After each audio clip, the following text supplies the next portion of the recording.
Bahagian keempat, warkah Sayyidina Ali bin Abi Talib alaihi salam kepada Gubernur Mesir Malik Al-Ashdar An-Nakhai, dari kitab Nahjul Balaghah, syarahan Syekh Muhammad Abduh, penerbit Darul Ma'rifah, Beirut, jilid ketiga, muka surat 96. Tangani masalah cukai dengan cara yang baik agar menjadi kebaikan bagi pembayarnya. Ini dikarenakan kebaikan cukai dan orang yang membayar cukai merupakan kebaikan untuk orang lain juga. Orang lain tidak boleh berada dalam keadaan baik kecuali dengan kebaikan orang yang membayar cukai. Sesungguhnya semua manusia bergantung nafkah kepada cukai dan pembayarnya. Dan hendaklah kamu memikirkan tentang pembangunan tanah lebih daripada pertimbangan dalam memungut cukai, kerana cukai tidak akan diperoleh kecuali dengan pembangunan tanah.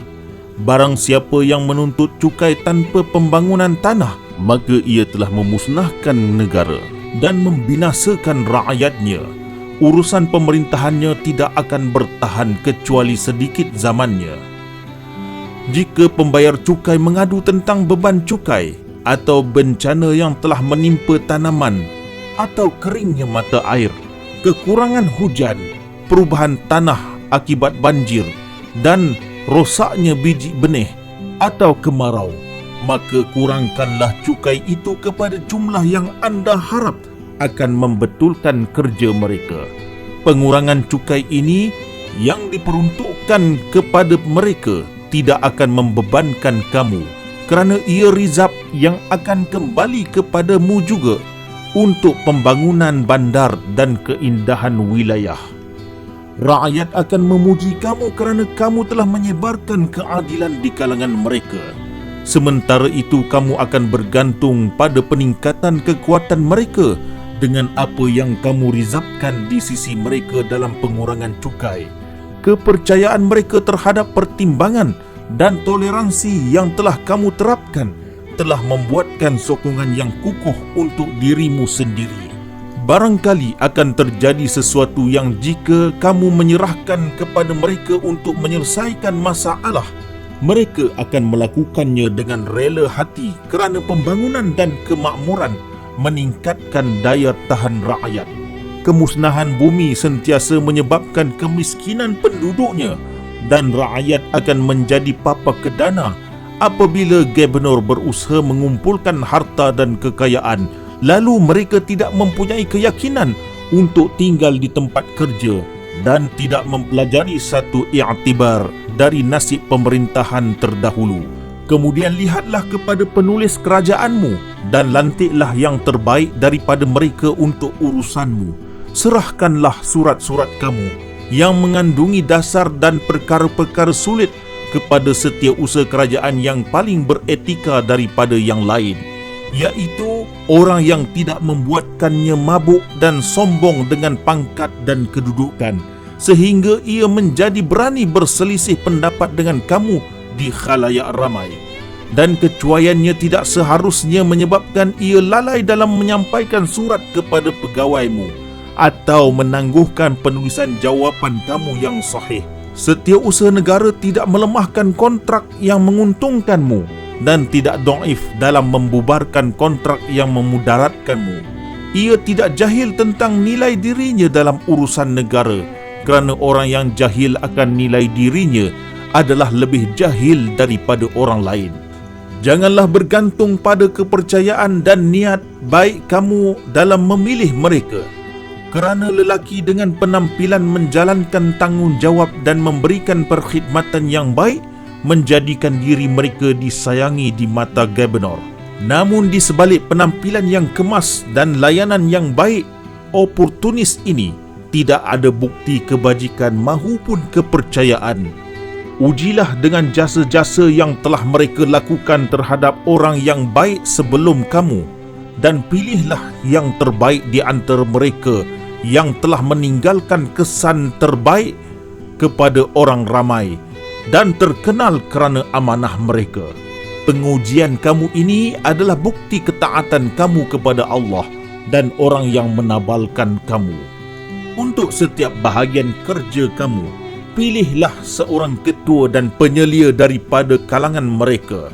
Kehebatan cabaran kerja tidak menguasainya, banyaknya urusan tidak melemahkannya. Ketahuilah bahawa setiap kali terdapat kekurangan dalam kerja setiausaha dan kamu mengabaikannya, maka bahaya akan menimpa kamu. Terimalah pesananku mengenai saudagar dan tukang, tidak kira yang bermastautin di suatu tempat atau mereka yang merantau ke sana sini dengan modal sendiri dan bekerja dengan kekuatan jasmani. Golongan inilah yang menjadi sumber bermanfaat dan sarana kemakmuran, mencari keuntungan dari merata kejauhan, di daratan dan lautan, di dataran dan gunung, di kawasan orang tidak berkumpul dan berani mengembara ke sana. Sesungguhnya saudagar dan tukang adalah orang yang sejahtera, tiada gentar dengan perkara yang mendatangkan penderitaan. Mereka itu aman damai, tidak khawatir timbulnya kejahatan. Lihatlah pekerjaan mereka, sama ada mereka berada di hadapanmu atau di sudut kota. Ketahuilah olehmu, meskipun demikian, sesungguhnya ramai di kalangan mereka yang sempit pemikiran, tamak dan buruk dalam urus niaga, monopolisasi, mengawal jualan. Demikian itu adalah pintu yang memudaratkan orang ramai dan memalukan penguasa. Maka cegahlah monopoli, kerana Rasulullah SAW mencegahnya. Akan tetapi dagangan hendaklah dilakukan dengan mudah dan mengikuti timbangan yang adil. Janganlah merugikan kedua-dua belah pihak, penjual dan pembeli. Jika seseorang melakukan perkara sedemikian selepas kamu melarang monopoli, maka hukumlah dia, tapi jangan sekali-kali menghukum secara berlebihan. Kemudian takutlah akan Allah tentang golongan yang lebih rendah, mereka yang miskin, yang memerlukan, yang amat fakir dan tidak berupaya. Dalam golongan ini ada yang memadai apabila diberi dan golongan yang berkarenah. Jagalah apa yang diperintahkan Allah kepadamu tentang hak mereka. Berikanlah peruntukan perbendaharaan harta negaramu dan juga biji-bijirin untuk mereka dari setiap wilayah kekuasaan Islam. Bahagian mereka yang paling jauh adalah sama seperti yang paling dekat. Walau apapun kamu telah meminta untuk menghormati hak setiap mereka, janganlah limpahan nikmat membuatkan kamu melupakan mereka. Kononnya mengabaikan tugas kecil kerana ada tugas penting dan besar. Alasan ini semua tidak akan diterima. Oleh itu, janganlah engkau menyimpang dari memberikan perhatian terhadap urusan mereka. Janganlah berpaling wajah kamu daripada mereka dengan sombong. Periksalah urusan orang yang tidak sampai kepada kamu di antara mereka. Yang di antara mereka ada yang dipandang sebelah mata dan dihina oleh manusia. Lantiklah individu-individu dari orang yang rendah diri dan hati bagi menyelidiki hal ehwal mereka dan melaporkan keperluan mereka kepadamu.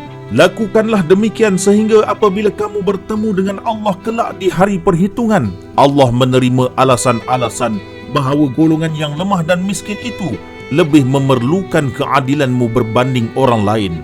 Jadikanlah sedemikian itu sehingga setiap rakyat mempunyai alasan yang kuat di hadapan Allah dalam penunaian hak. Jagalah anak yatim dan orang tua yang kurang upaya kerana miskin, tidak pula mendapat memohon bantuan untuk dirinya. Kerja ini berat untuk gubernur sebagaimana beratnya kebenaran. Allah jualah mempermudahkan bagi orang yang menginginkan kesudahan akibat yang baik. Lalu mereka bersabar terhadap diri mereka sendiri dan mereka yakin pada janji Allah kepada mereka. Tetapkanlah waktu untuk mereka yang memerlukan perhatianmu. Duduklah bersama mereka dalam perhimpunan yang semua orang boleh hadir. Rendahkanlah hati di hadapan mereka demi kerana Allah yang menciptakan kamu. Perintahkan supaya tentera, pembantu tadbir, pengawal dan polis berdiri di suatu sudut supaya penuturan mereka tidak gentar. Sesungguhnya aku telah mendengar Rasulullah SAW berkali-kali bersabda, suatu kaum itu tidak bersih selagi orang dhaif tidak dapat menuntut hak daripada yang berkuasa tanpa berasa gagap. Maka bersabarlah dengan kekerasan dan kelemahan bertutur mereka. Jauhilah kesempitan dada dan kesombonganmu terhadap mereka, agar Allah membentangkan rahmatnya kepadamu dan mewajibkan kurniaan pahala ketaatanmu. Berikanlah apa sahaja kepada mereka dengan kemurahan hati, dan jika tidak memberi, hendaklah dengan mesra dan permohonan maaf.